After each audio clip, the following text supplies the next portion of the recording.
Assalamualaikum warahmatullahi wabarakatuh. Di sini kami akan menyampaikan materi proposal kami yang berjudul kombinasi metode AHP dan TOPSIS dalam pemilihan bibit sawit yang unggul.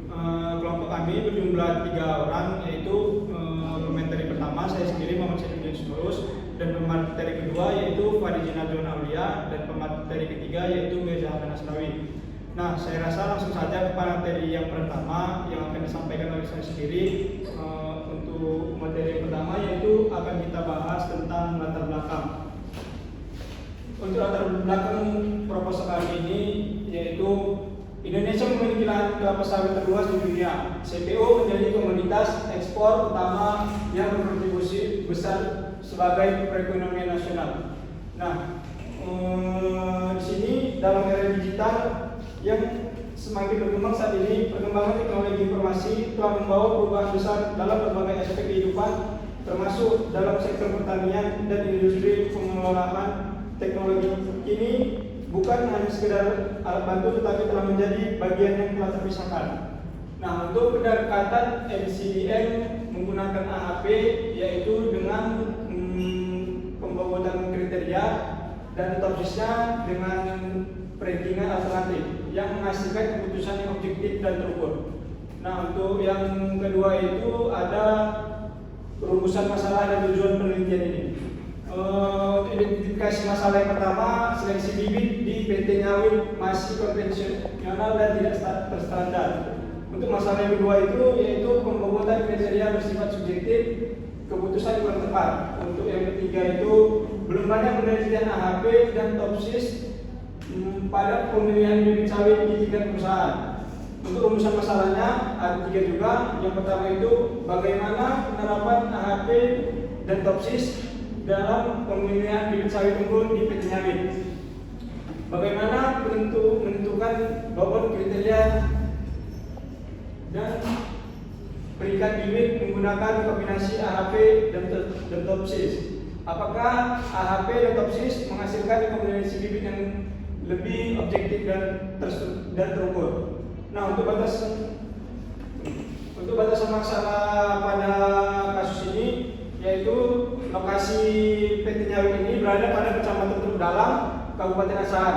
Untuk kriteria yang akan diuji pada pemilihan bibit sawit unggul ini, yang pertama itu umur bibit, jumlah pelepah, tinggi bibit, diameter batang, dan untuk alternatif ada 8 varietas. Lanjut, untuk tujuan dan manfaat penelitian ini, tujuan penelitian yang pertama itu menganalisis penerapan AHP TOPSIS dalam pemilihan bibit sawit unggul di PT Nyawit. Yang kedua itu menentukan bobot kriteria dan peringkat bibit menggunakan kombinasi AHP dan TOPSIS. Yang ketiga, menghasilkan rekomendasi bibit objektif dan terukur sebagai pendukung keputusan PT Nyawit. Manfaat penelitian ini bagi penulis sendiri yaitu menambah wawasan penerapan metode MCDM dalam pengambilan keputusan dan meneliti kriteria. Untuk akademik sendiri itu manfaatnya referensi penelitian kombinasi AHP dan TOPSIS di bidang perkebunan kelapa sawit. Untuk PT Nyawit itu sendiri yaitu rekomendasi bibit yang objektif untuk mendukung produktivitas perkebunan.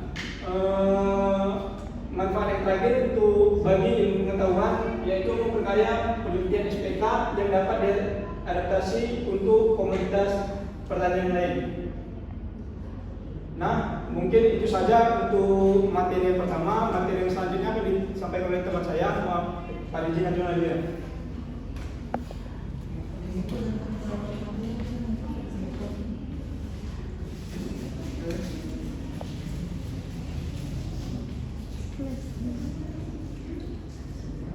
Untuk tinjauan pertama, pada penelitian ini kami menggunakan beberapa konsep. Yang pertama itu sistem pendukung keputusan atau SPK, yaitu sistem yang membantu pengambilan keputusan yang membantu keputusan dan mengolah data sehingga dapat menyelesaikan menghasilkan rekomendasi yang lebih terstruktur dan mengurangi subjektivitas. Yang kedua, MCDM, yaitu metode yang digunakan untuk meningkatkan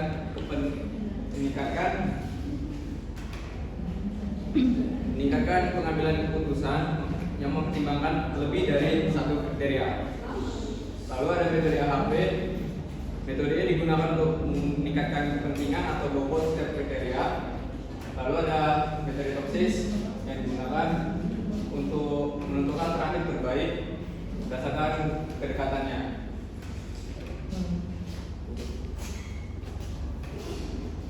Pada metode AHP digunakan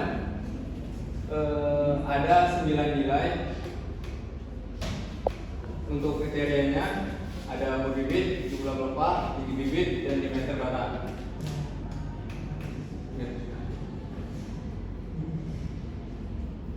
Lalu yang keempat, metode penelitian. Metode penelitian yang digunakan adalah metode deskriptif kuantitatif dan dilakukan di PT Nyawai. Tahapan penelitian dimulai dari identifikasi masalah, menemukan bahwa proses seleksi bibit yang dilakukan secara manual dan subjektif. Yang kedua, studi literatur dengan mempelajari teori mengenai sistem berhubung pusat, toksis, menentang dahulu yang relevan.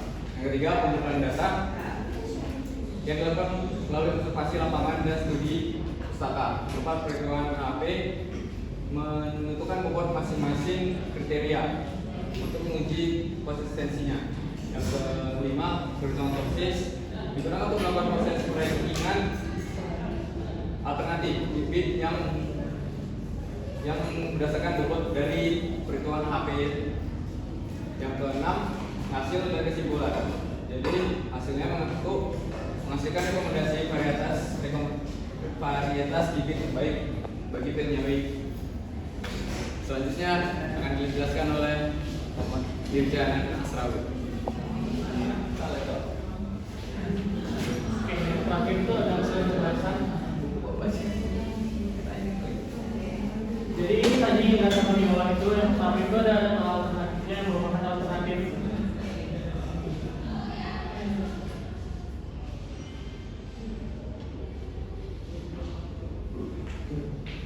baik, ini adalah alternatif Dura Visipera daerah di Piresen Dura B5 Rikat Visipera Marikat bersama Dura Dampi yang kami ambil dari PT tersebut.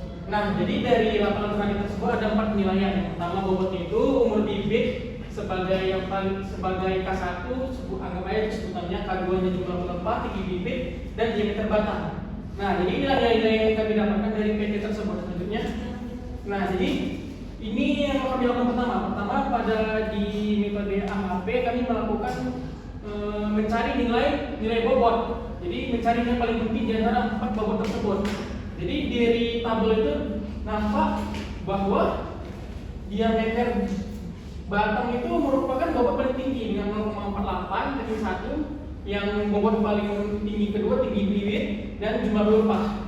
Jadi ranking yang dinilai paling utama itu nantinya ada diameter batang, tinggi bibit, jumlah pelepah, dan umur bibit. Jadi penilaian nanti misalkan alternatifnya paling alternatif nanti misalkan si tenera lebih tinggi pada diameter batang, maka penilaiannya itu lebih menguntungkan bagi tenera. Selanjutnya, oke, jadi setelah tadi menggunakan metode AHP untuk normalisasi dan mencari nilai bobot, lanjutlah ke metode toksisnya. Jadi di metode toksis ini kita gunakan biar agar mudah menentukan rankingannya. Jadi setelah dapat nilai normalisasi atau bobotnya, maka dicari dengan matriks keputusan normalisasi. Yang kedua kita cari matriks terbobotnya, solusi dia positif, dan jarak D- dan D+. Oke, jadi dari hasil ini mungkin nggak nampak datanya, tapi dari hasil data yang diolah tadi, solusi ideal positif dan negatifnya itu maksimalnya itu 0 untuk di umur bibit 0,3, di jumlah pelepah 0,7 dan seterusnya. Oke, terus alternatif dengan D+ dan minus yang paling tinggi merupakan Dura 0,2. Selanjutnya, nah ini hasil dari setelah diolah tadi, maka dapatlah hasil perankingannya, mana Visipera itu merupakan yang terbaik dengan nilai selisih nilainya itu 0, paling kecil 0 ya, 4, atau nilai sempurna preferensi atau C+ atau CI-nya. Nah, yang kedua itu ada tenera, yang ketiga Dura, Piresen, dan seterusnya. Maka top 3 rekomendasi di hasilnya di PT tersebut itu adalah Visipera, dengan nilai CI 1 atau sempurna, tenera disusul tenera dengan CI 0,6 dan juga dura. Oke, selanjutnya. Terus selanjutnya lagi. Nah, lanjut. Jadi pada kesimpulannya bahwa kriteria atau AHP itu digunakan untuk mencari atau nilai konsistensi, karena nilai metode AHP ini sangat diperlukan pada normalisasi karena adanya konsistensi dalam pencarian norma apa? Pencarian nilai bobot, penentuan nilai bobot kriteria. Sedangkan di TOPIS untuk kemudahan mencari rankingan. Oke, lanjut. Nah, jadi sekian mungkin dari saya. Kita akan lanjut ke tanya jawabnya. Oke, sekian presentasi lagi. Kami buka tanya jawab.